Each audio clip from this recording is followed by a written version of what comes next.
আমি কে? আমার পরিচয় কি? আমি প্রজাতন্ত্রের মালিক, আমি এই রাষ্ট্রের মালিক, আমি নাগরিক, আমি জনগণ, আমি প্রজাতন্ত্রের মালিক। আমি মালিক হয়ে আমার কর্মচারী খবর নিতে এসেছি। গ্রামীণ ফোনে গত 29 বছর যে নিপীড়ন জুলুম চলেছে, এটার বাস্তব সাক্ষী আমি আজকে যাদেরকে এখানে নিয়ে দাঁড়িয়ে আছি, এরা সবাই গ্রামীণ ফোনে চাকরি করতো। গ্রামীণ ফোনকে তৈরি করেছে এরা। অথচ 10 বছর 15 বছর চাকরির পর একটা অপরিণত বয়সে যারা গ্রামীণ ফোনের প্রত্যেকে এম্বাসাডার হবে, যারা গ্রামীণ ফোনের রিপ্রেজেন্টেটিভ হবে, তাদের প্রত্যেককে গ্রামীণ ফোন অত্যন্ত সুকৌশলে এবং একটা মাস্টার প্ল্যানের মাধ্যমে অনৈতিকভাবে অন্যায়ভাবে গত কয়েক বছরে গ্রামীণ ফোন প্রায় 4000 কর্মীকে চাকরিচ্যুত করেছে। এই যে শ্রমবাজারে একটা কোম্পানি দেশের বাইরে থেকে যখন দেশে বিজনেস করতে আসে, তখন প্রথম যে বিষয়টা একটা রাষ্ট্রের মাথায় প্রথম আসে, সেটা হলো আপনি যে এখানে বিজনেস শুরু করবেন, বাংলাদেশের শ্রমবাজারে কি ইম্প্যাক্ট ফেলবে, আমাদের এখানে কি পরিমাণ কর্মসংস্থানের সুযোগ হবে। অথচ গ্রামীণ ফোন নামে এই প্রতিষ্ঠানটা, যেটাতে 2010 সালে আমরা দেখেছি 5000 স্থায়ী কর্মী, সেই প্রতিষ্ঠানে আজকে স্থায়ী কর্মীর সংখ্যা কত জানেন? শুনলে হাত উঠবেন। 5000-এর জায়গায় গ্রামীণ ফোনের বর্তমান স্থায়ী কর্মী 1200। এটা শ্রমবাজারকে একটা ডিজাস্টারে পরিণত করো না? শ্রমবাজার ধ্বংস করো না? এই যে বাংলাদেশের শ্রমবাজারে গ্রামীণ ফোনের মতো অর্গানাইজেশন ফরেস্ট ইনভেস্টমেন্টের নামে যারা যে বিরাট ডিজাস্টার ঘটালো, অথচ সেই প্রতিষ্ঠান একটা শুভাঙ্করের ফাঁকির মাধ্যমে 2018 সালের পরে 1 টাকা বাংলাদেশে ইনভেস্ট করে নাই। অথচ বাংলাদেশের যারা কর্তৃত্বপরায়ণ এবং নিয়ন্ত্রক বা অভিভাবক, তারা বারবার একটা জায়গায় ভুল করছে। ফরেন ইনভেস্টর এই দেশে অনেক কিছু দিচ্ছে, ফরেন ইনভেস্টরদের দরকার আছে। আরে ফরেন ইনভেস্টর বাংলাদেশে এসে কি পরিমাণ নিপীড়ন চালাচ্ছে, দেশের রাষ্ট্রের আইন ভঙ্গ করছে, নিয়ম ভঙ্গ করছে, এই ব্যাপারটা দেখা দরকার। এই ব্যাপারটা দেখবে কে? আমি এই রাষ্ট্রের মালিক, আমি প্রজাতন্ত্রের মালিক। এই যে পিছনে 10 তলা 15 তলার যে ভবনটা দেখছেন, এই ভবনে পিটিআরসির একজন চেয়ারম্যান আছে। এই পিটিআরসির চেয়ারম্যানের কাছে আমি প্রশ্ন করতে চাই, গ্রামীণ ফোনের এই যে কর্মীরা চাকরিচ্যুত 3500 কর্মী, প্রায় 4000 কর্মী, এই কর্মীরা এখন গ্রামীণ ফোনের কাছে কি চাচ্ছে? গ্রামীণ ফোন 2010, 11, 12 সালের 5% বিলম্ব জরিমানা নিয়ে ভয়াবহ রকম টালবাহানা করছে, টাইম ক্ষেপণ করছে, হামলা মামলা জেল জুলুমের মাধ্যমে এই মানুষগুলোকে আজকে পর্যন্ত তাদের উপর নিপীড়ন চালাচ্ছে। এই মানুষগুলো আজকে কেন রাস্তায়?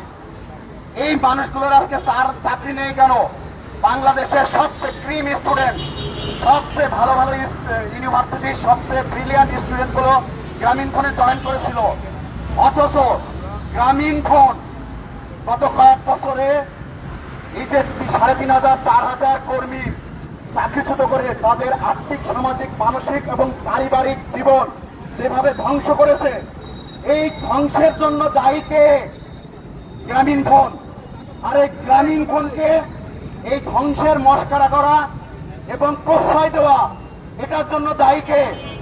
এই পিটিআরসি। কারণ টেলিকমিউনিকেশনে একটা সুচ পড়লেও পিটিআরসি সেটা জানতে হবে। টেলিকমিউনিকেশনের সমস্ত নিয়ন্ত্রণ এই পিটিআরসি। আমরা আজকে 20 মাস আমাদের ন্যায্য পাওনার দাবিতে রাস্তায় রাস্তায় বেড়াচ্ছি। আমরা গ্রামীণ ফোনের হেড অফিসের সামনে যাচ্ছি, আমরা মিডিয়ার কাছে যাচ্ছি, আমরা সরকারের কাছে গেছি, আমরা বিদেশি সংস্থার কাছে গেছি, আইএলওর কাছে গেছি।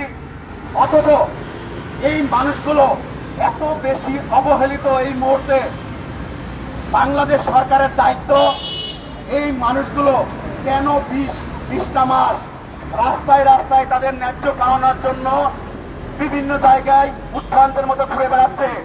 রাষ্ট্র এটা কেন ভাববে না? এই রাষ্ট্র একটা নিয়মের ভিতরে চলে, রাষ্ট্রে একটা সংবিধান আছে, রাষ্ট্রে প্রচলিত আইন আছে। এই রাষ্ট্রে প্রতিটি ঘটনা ঘটতে হবে আইনের ভিতরে, প্রতিটি মানুষকে চলতে হবে নিয়মের ভিতরে, আইন মেনে।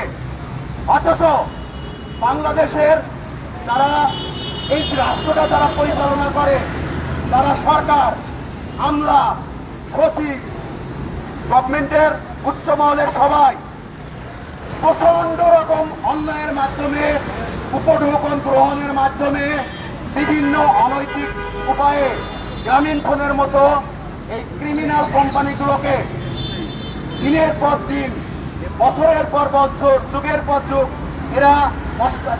এদেরকে প্রশ্রয় দিয়ে যাচ্ছে।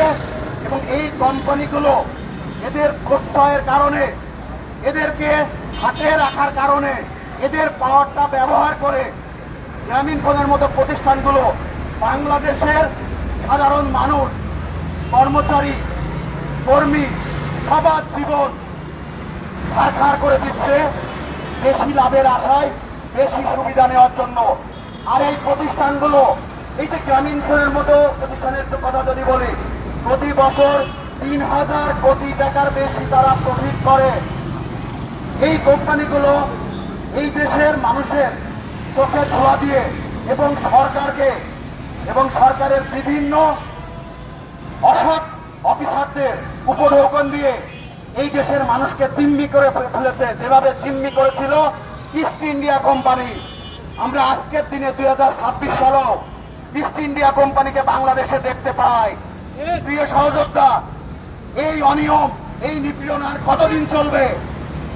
তাই আজকে বিটিআরসির সামনে দাঁড়িয়েছি, যারা টেলিকম খাতকে নিয়ন্ত্রণ করে তাদের সামনে দাঁড়িয়েছি।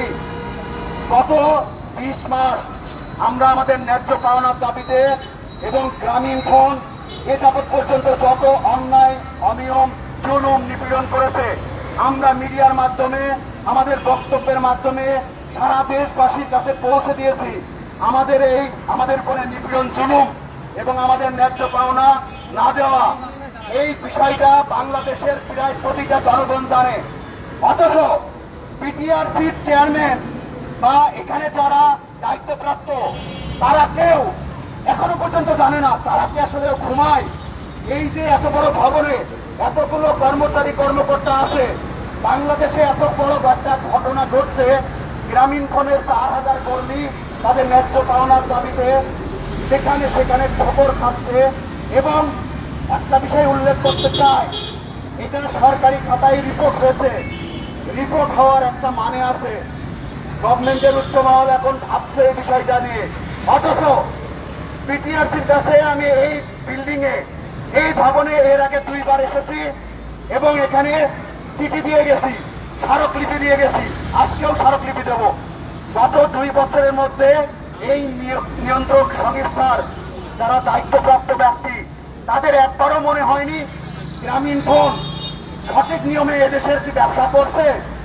এই প্রতিষ্ঠানের বা এই সংস্থার সবচেয়ে বড় দায়িত্ব, গ্রামীণ ফোন বা কোনো টেলিকম প্রতিষ্ঠান যদি বাংলাদেশে কোনো নিয়ম ভঙ্গ করে, তাহলে সরাসরি লাইসেন্স ক্যান্সেল করার অধিকার বা ক্ষমতা এই সংস্থার আছে, বিটিআরসির আছে। অথচ আমরা প্রমাণ করে দিতে পারবো গ্রামীণ ফোন গত 19 বছরে যে জুলুম, নিপীড়ন চালিয়েছে তার কর্মীদের উপর এবং এদেশের মানুষের উপর, ভেন্ডারের উপর, রিটেলারের উপর, ডিস্ট্রিবিউটরের ফিল্ডসের উপর, এই নিয়ন্ত্রণের দায়িত্ব বিটিআরসির। তাই বিটিআরসির চেয়ারম্যানকে আজকে প্রশ্ন রেখে গেলাম যে আপনি কি নাকে তেল দিয়ে ঘুমাচ্ছেন? আপনি কি অফিস করেন? আপনার স্টাফরা কি অফিস করে? টেলিকমিউনিকেশনে এই মুহূর্তের বাংলাদেশে যে ঘটনা ঘটে যাচ্ছে, এটা বিশ্ববিরল, বিশ্বের ভিতরে এটা একটি উল্লেখযোগ্য ঘটনা। অথচ বাংলাদেশের বিটিআরসি চেয়ারম্যান এবং দায়িত্বপ্রাপ্ত ব্যক্তিগুলো নাকে তেল দিয়ে ঘুমাচ্ছেন। আমি প্রজাতন্ত্রের মালিক হিসেবে জিজ্ঞেস করব, আপনার বেতনটা যে হালাল হয়? আপনি আপনার স্ত্রী সন্তানকে বাজার করে খান, এটা কি হালাল পয়সায় খান? আপনার একটা জেডি আছে, জব রেসপন্সিবিলিটি আছে, আপনি যে চেয়ারে বসেন এই চেয়ারের একটা দায়িত্ব আছে। আপনি কি দায়িত্ব পালন করেন? গত 20 মাসে আমরা গ্রামীণ ফোনের অন্যায় তুলে ধরছি, অথচ বিপিএসসি কোনো পদক্ষেপ নেই। আপনি তো আমি অফিসে করেন না, আপনি তো এই জগতেই নাই, আপনি তো এই সম্পর্কে জানেনই না, আপনি আপনার কাজ সম্পর্কে জানেন না। আপনি এখানে কেন চেয়ার নিয়ে বসে আছেন? এই 15তলা ভবনে জবাব চাই। আমি রাষ্ট্রের মালিক হিসেবে জবাব চাই, আমি প্রজাতন্ত্রের মালিক হিসেবে জানতে চাই। আপনি কর্মচারী, আপনাকে যে ডিউটিটা দেওয়া হয়েছে ওই ডিউটিকে আপনি পালন করছেন, নাকি আপনি যে বেতনটা নিয়ে যাচ্ছেন সেটা হারাম হচ্ছে? এটা আপনার কাছে প্রশ্ন রেখে আজকে আমি আমার বক্তব্য এখানে শেষ করছি। ধন্যবাদ সবাইকে। আসসালামু আলাইকুম ওয়া রাহমাতুল্লাহ।